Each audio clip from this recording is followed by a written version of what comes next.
अस्सलामुअलैकुम।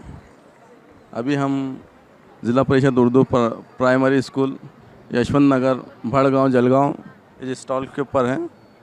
आइए इस स्टॉल के बारे में जानते हैं। अस्सलाम वालेकुम। बाजी, आपका नाम? फहमीदा बानो शेख महमूद। बाजी, आपके स्टॉल के बारे में हमें मालूमात दीजिए डिटेल।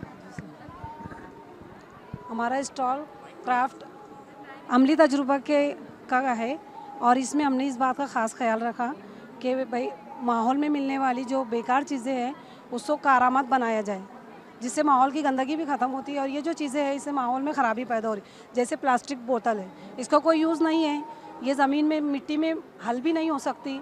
तो उस चीज़ को अगर हम कोई अच्छी डेकोरेशन करके इसको कहीं भी सजावट के तौर पर इस्तेमाल कर सकते, तो ज़्यादा से ज़्यादा हमने प्लास्टिक बोतल, रद्दी पेपर्स, ऐसी चीज़ों को इसमें इस्तेमाल किया है। जो टीचिंग एड दिखाई दे रहे हैं अभी आपने बनाया, तो इसके अंदर किन चीज़ों से मतलब बेकार चीज़ें इस्तेमाल की हैं और इसके बारे में बताइए। ये जो आपको पीछे से नज़र आ रहा ये हार्डबोर्ड है। तो ये हार्डबोर्ड हमारे घर में जो फ्रेम्स वगैरह रहती टूट जाती, तो इससे हमको ये हार्डबोर्ड आसानी से मिल जाता। फिर ये हमने इसको ये आईना लिया और आईने को बाजू में ये जो स्पून्स है प्लास्टिक चम्मच, ये भी पार्टियों में शादियों में वो इस्तेमाल होते, तो ये लोग इस्तेमाल करके इसको भी फेंक देते। तो इन चम्मच को हमने इस तरह बुरादा लगाकर और सजावट की आईने की, तो ये एक अच्छी कारामत चीज़ उससे तैयार हो गई। सर ये मोमबत्ती है, मोमबत्ती का डेकोरेशन मैंने इस तरह किया है। ये जो आपको दिख रहा कार्डबोर्ड, ये जो कार्टून आता, तो कार्टून का ऊपर का हिस्सा जब हम उसको निकाल दो तो ये इस तरह ये खुरदुरा हिस्सा हमको हासिल हो जाता। वो खुरदुरे हिस्से को मैंने इसको राउंड शेप दिया, ये शक्ल देकर, और इसमें मोम को कलर डालकर पिघलाया है, तो ये इस तरह का ये तैयार हो गया। ये डिज़ाइन वाला मोमबत्ती है कि ये तैयार हो गई। आपने जो ये तैयार किया है, इसे अपन अपनी तरीक़े तदरीस में किस तरह से इस्तेमाल किया जा सकता है, उसके बारे में बताइए।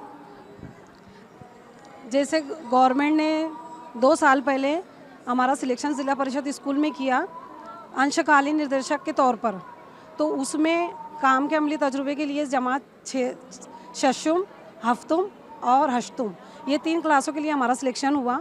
तो इन क्लासों में 3 पीरियड हमको हफ्ते में 3 पीरियड दिए जाते हैं, उसमें हमको बच्चों को कुछ सिखाना है। तो उसमें हम ये बेकार चीज़ों से कारामत चीज़ों को बनाना ये हम सिखाते हैं वहाँ पर। सर प्रोजेक्टर भी नज़र आ रहा है, इसका किस तरह से इस्तेमाल करते हैं आप? अभी यहाँ पर इस तालीमी कारवान के अंदर में बच्चों ने बनाई हुई, मैं आपको डेमो भी दिखाता हूँ सर। जो बच्चों ने जो चीज़ें तैयार की, किस तरीके से तैयार की, उसका डेमो भी बताया गया है। और ये यहाँ पर जितनी चीज़ें आपको नज़र आ रही हैं, बाजी की रहनुमाई में 70% चीज़ें बच्चों ने तैयार की है। जो चीज़ें नज़र आ रही हैं ये चीज़ों ने बच्चों ने खाली अपने हाथ से तैयार की हुई हैं। बस अल्हम्दुलिल्लाह इसका फ़ायदा ये हुआ सर, इसका स्कूली सतह पर, कि बच्चे एक चीज़ बाजी ने तैयार करके बता दिया, बच्चे अपने जहन से उनकी जहनी सलाहियत को इस्तेमाल करते हुए अलग अलग नई नई चीज़ें तैयार करना सीखे। अल्हम्दुलिल्लाह इसका फ़ायदा है। और तदरीस के अंदर फ़ायदा ये हुआ सर कि आज गवर्नमेंट का बुनियादी मकसद ये है कि बच्चों को पेशा वराना तालीम मिल जाए। यानी कि हर कोई बच्चा हमारी पढ़ाने वाली चीज़ों को समझ तो नहीं सकता, डॉक्टर इंजीनियर नहीं बन सकता। कुछ बच्चे पेंटर बनते हैं, कुछ और जो है इब्तिदाई पेशे जो हैं वो इब्तिदाई पेशे वाले जो है तलबा उसके अंदर वो जहनीत रखते हैं।